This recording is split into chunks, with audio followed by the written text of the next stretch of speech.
Hi everyone. I'm back to finish our discussion of silicate minerals and their classification. If you recall, on Tuesday we were talking about framework silicates, otherwise known as network or 3D network, or sometimes tecto silicates. So these are silicates wherein every oxygen at every corner of the silica tetrahedra is shared with an adjacent tetrahedra in the structure.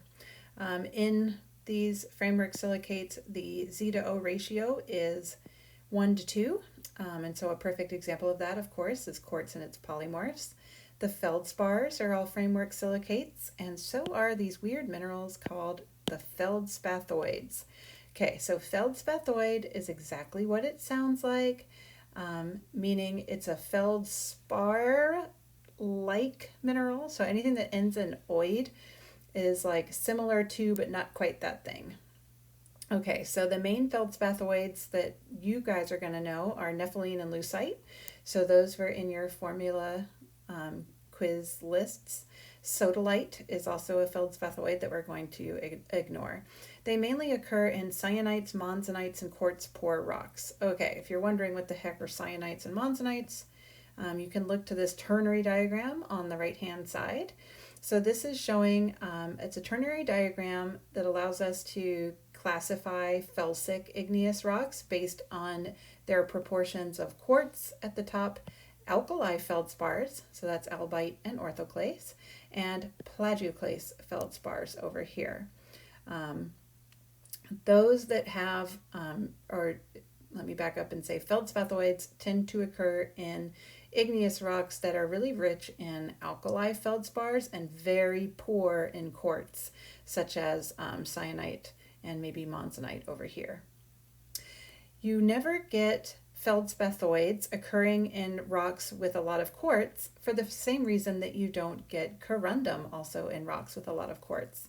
And that's because if there's plenty of SiO2 available in the melt, it will bond with the feldspathoids to create your garden variety feldspar.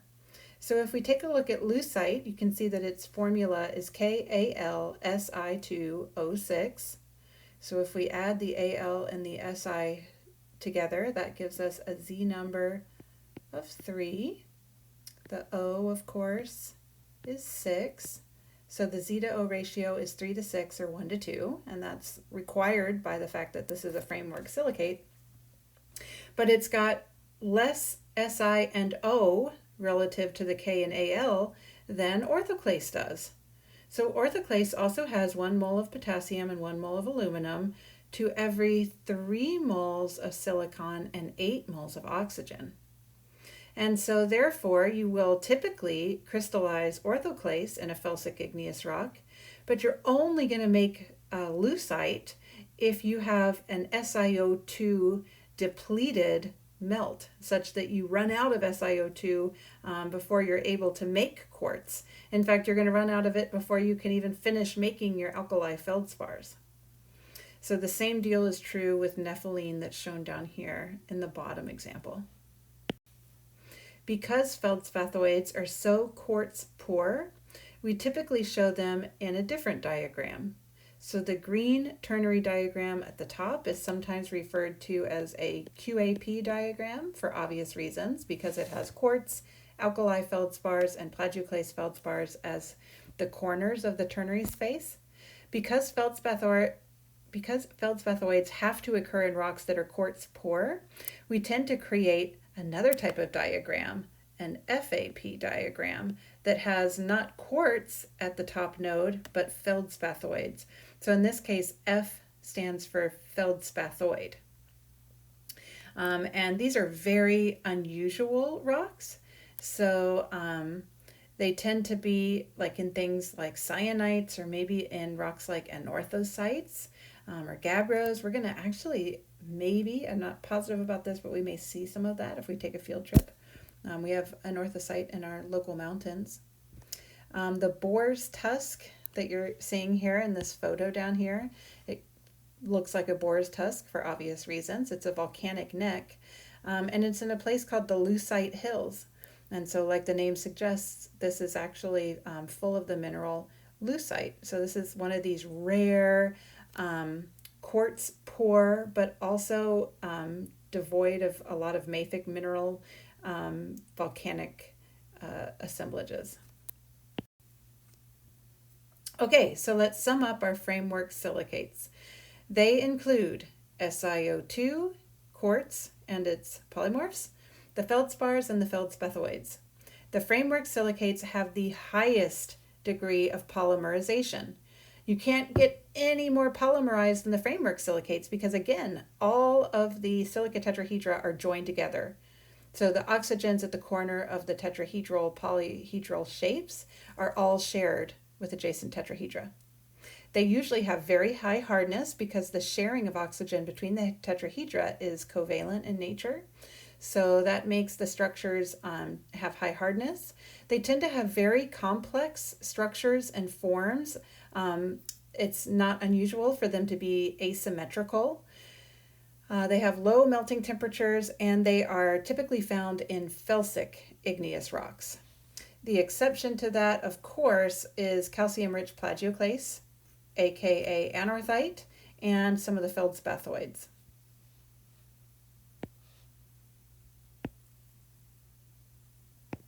Okay, didn't mean to do that. All right, so we have talked about the framework silicates. Again, these are the ones that are the most polymerized. So they have the highest number of oxygens shared between tetrahedra. If we go kind of up in this table from greatest degree of polymerization in the framework silicates at 1 to 2 to slightly less polymerized sheet silicates, we'll see that the Z/O ratio is 2 to 5. And in the sheet silicates, 3 of the 4 oxygens around the corners of the tetrahedra are shared with adjacent tetrahedra, such that you get sheets of strongly bonded silica tetrahedra. And those sheets are are bonded to one another quite weakly, which is why sheet silicates tend to have one plane of really well-developed cleavage. So let's look at some of those structures.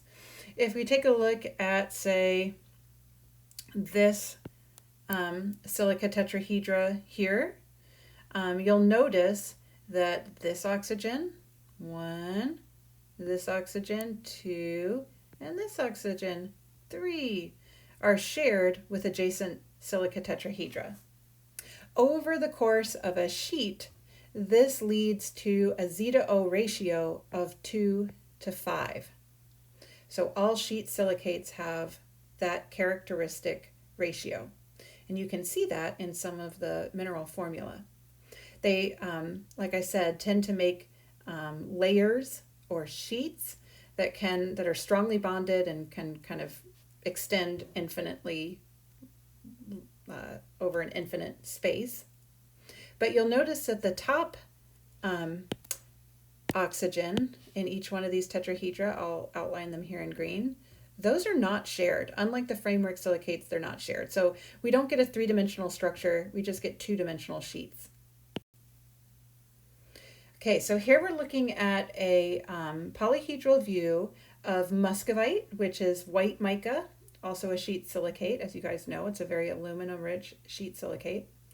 And this time we're looking at it not from the top down, but from the side.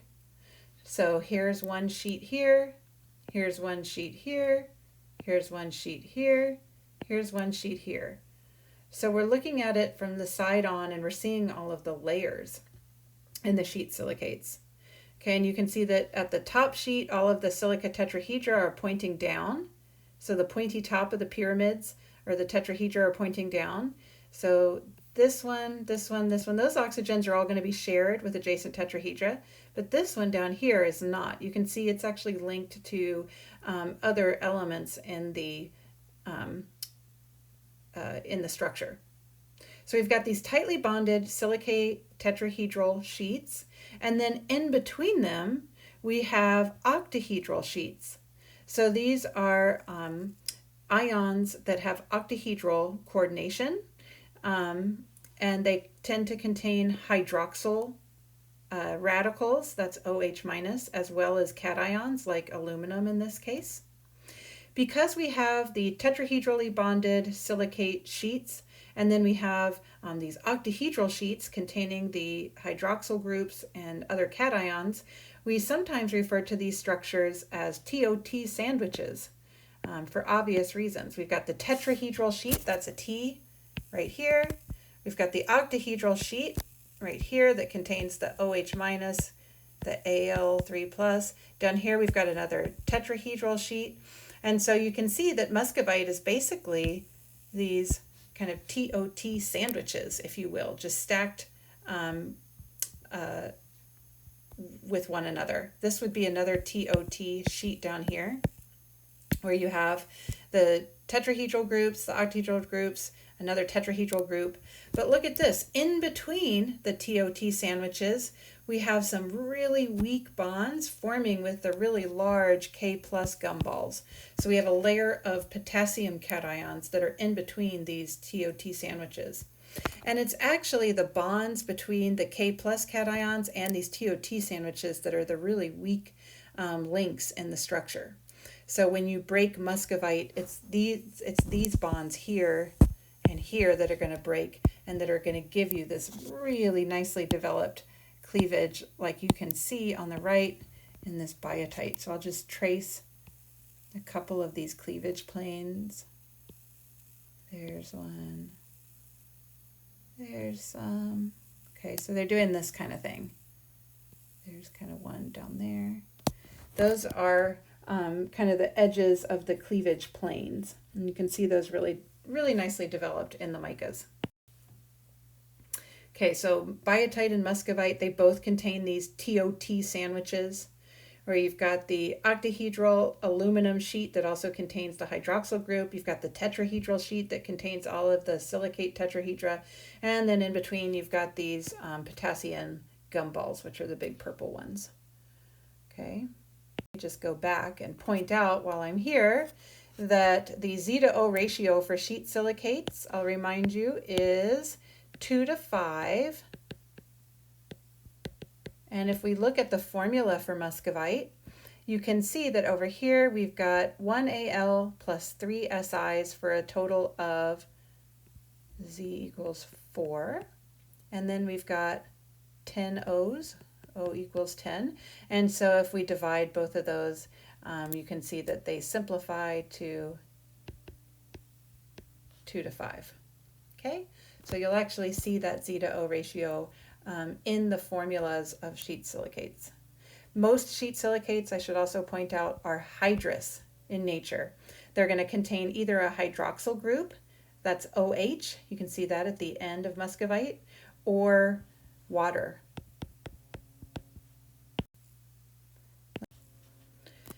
Phlogopite. Phlogopite is another sheet silicate that is magnesian in nature. So muscovite has potassium and aluminum plus additional aluminum that's in the silica tetrahedral groups. Phlogopite has potassium and magnesium. Biotite has potassium and iron. And all of these have these TOT sandwiches. So here's a TOT sandwich. Here's a TOT sandwich. Here's a TOT sandwich. In between them, of course, are the big potassium gumballs here. Those are the kind of the weak links in the structure. And in this case, the octahedral groups, which are shown by the yellow octahedra, those would contain magnesium in the case of phlogopite.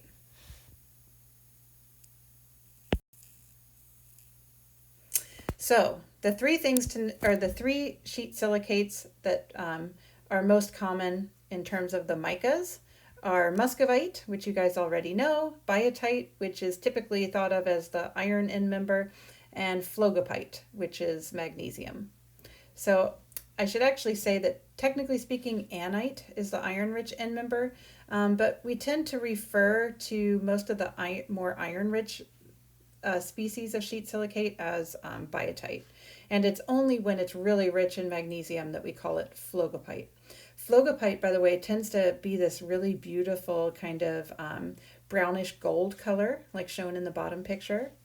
The middle picture, of course, is classic biotite, and the top picture is muscovite. And muscovite looks white because it does not contain magnesium and iron, the mafic elements that tend to give minerals a dark brown or black color. You'll notice that as we go between the different groups, from framework silicates to sheet silicates, we are decreasing in polymerization, and we are also developing minerals that crystallize at higher temperatures. So the higher the degree of polymerization, the lower the temperature of formation. Okay, you've seen a diagram that looks a lot like this one in your in the lab on Tuesday. And so what this is showing is the distribution of different types of igneous minerals as a function of temperature. So we've got temperature going to the right in this diagram. So check out this red arrow here. So as we go to the right in this diagram, we're going to more and more mafic minerals. These mineral assemblages are also shown as a function of their iron and magnesium content. So that's shown here. So the higher the temperature, the more mafic the mineral, therefore the more rich in iron and magnesium, and also calcium. So remember the plagioclase solid solution series, the calcium-rich end member is a high temperature version. Sodium and potassium increase with decreasing magnesium and iron content.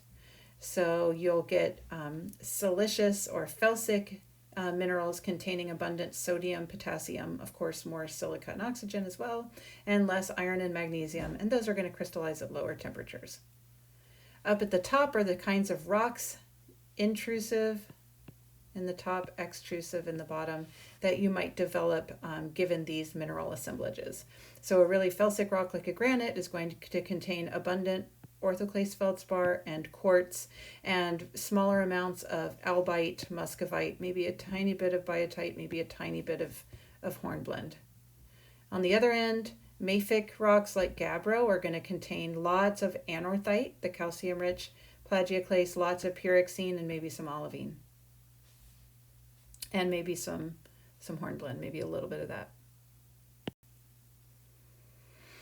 Okay, so to summarize the sheet silicates, these have a relatively high degree of polymerization, not as high as the framework silicates.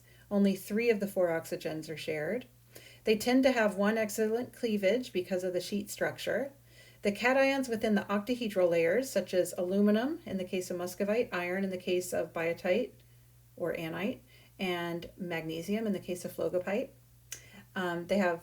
those are in octahedral layers, and then between the layers we have this interlayer very large K+ cations, and those are weakly bonded.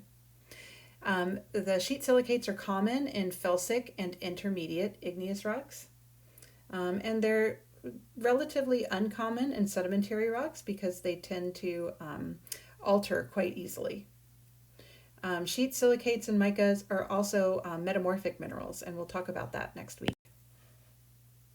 All right, so we've touched on framework silicates. Now we've touched on sheet silicates. Let's keep moving up our table here to chain silicates. Okay, in the chain silicates, you can either have 2 in the case of single chains, or 3 in the case of double chains, oxygen shared between tetrahedra. The zeta-O ratios are either 1:3 in the case of single chain silicates, the pyroxenes, or 4:11 in the case of double chain silicates like the amphiboles. So on the left, we're looking at a picture of single chain silicates. These are the pyroxenes. Again, we've already seen this picture. And on the right, we've got the double chain silicates, wherein every other tetrahedra is bonded to tetrahedra from an adjacent chain. So you can think about these as being like, I like to think of the double chain silicates as being like intermediate between a single chain and a sheet.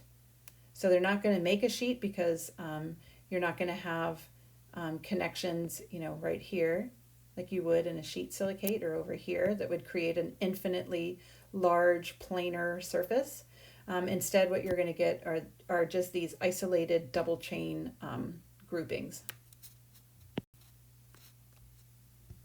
Again, the number of O2 minuses shared between tetrahedra are either 2 or 3, depending on whether or not it's a single or a double. And each tetrahedron is pointing up. Okay, the basal O2 minuses are shared, and the apical, or the one that's at the very top, at the apex of the pyramid, is not shared in these structures. Here we can look at this another way. So what I'm showing you now is an oblique view of these structures. On the left, we've got the single chain, the pyroxenes, and on the right, the double chain. And then I've got in here also an end-on schematic. So imagine that you're looking kind of like side on to one of these chain groups. So this is a chain, and this is a chain. They'd be staggered, of course, kind of in and out of the screen. This is a chain. These are all chains.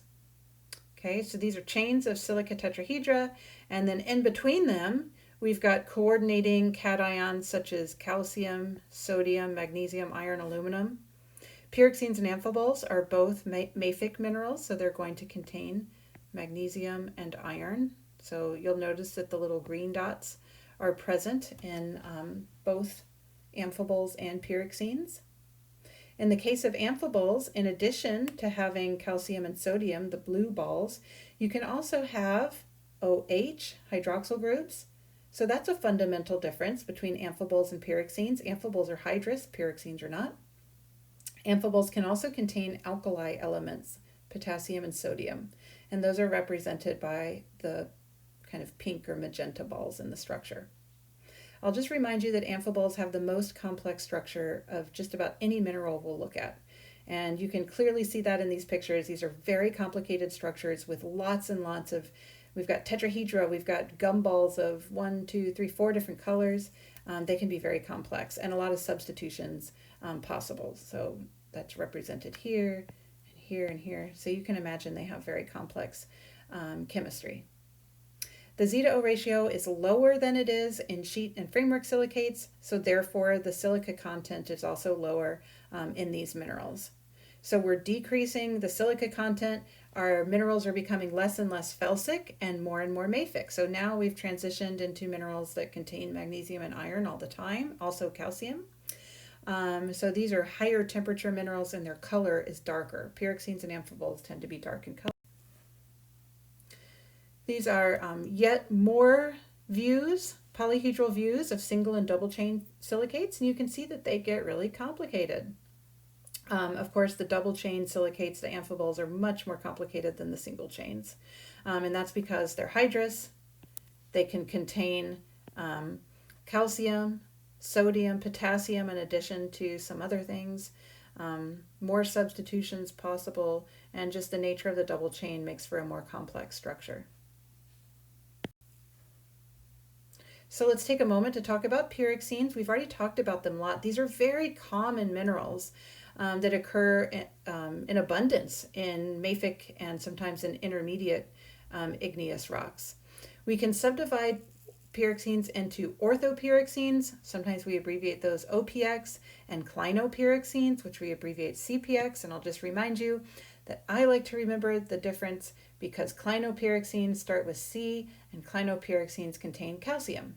So calcium starts with C, therefore clinopyroxenes with the C have calcium in them.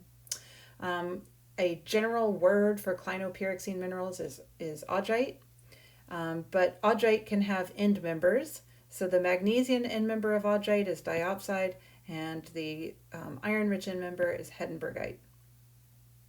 Both OPX and CPX form solid solutions with end members. I just told you the clinopyroxene end members. In the case of the orthopyroxene series, we've got enstatite, that's the magnesium end member, and ferrosilite. So you've seen these charts quite a bit. They showed up on your last exam.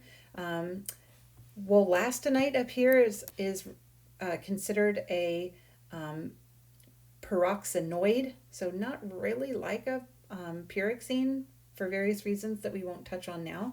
So we're really only going to consider the 4 end members at the bottom. So instead of a ternary diagram, sometimes we talk about the pyroxene quadrilateral, which is kind of a funny term.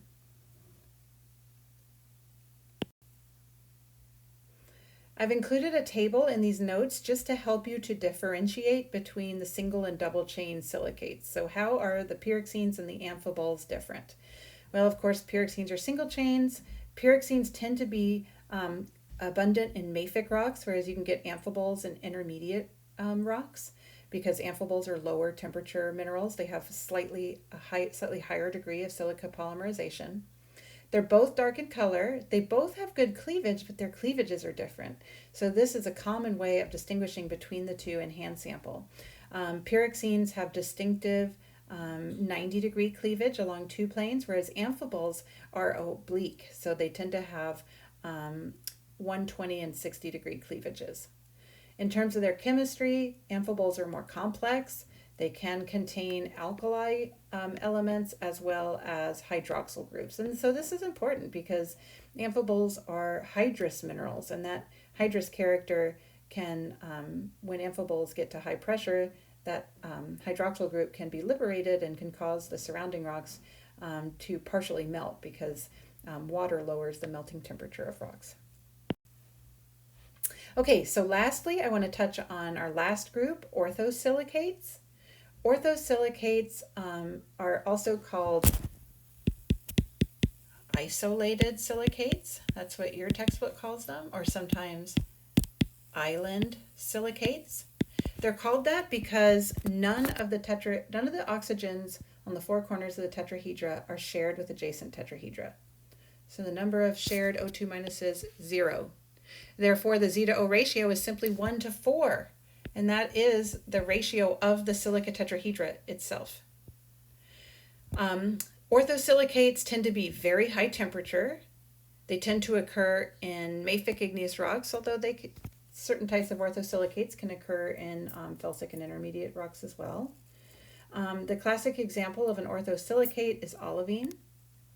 Okay, so if we look at our example minerals, orthosilicate, olivine, slightly more polymerized single-chain silicate, pyroxene, slightly more polymerized double-chain silicate, amphibole, stepping up from that, sheet silicates, stepping up from that, framework silicates. So there is a definite trend here. And that trend is that the higher the degree of silica polymerization, the lower the temperature of stability, the lower the melting temperature, the lower the degree of iron and magnesium, the higher the degree of sodium and potassium, and the higher the degree of silica content. Olivine is a classic example of an orthosilicate. So on the left here, I'm showing you a picture of the olivine structure. So you can see the silica tetrahedra are kind of floating. They're isolated from one another. They're not touching. None of the oxygens are shared between them. Instead, the oxygens are bonding with magnesium and iron cations. That's these guys here. I knew I was going to do that. These are magnesium and iron. You can think of them as being like islands in a sea of magnesium and iron. And because they're not shared, the orthosilicates tend to have relatively little SiO2 compared to, say, the framework silicates.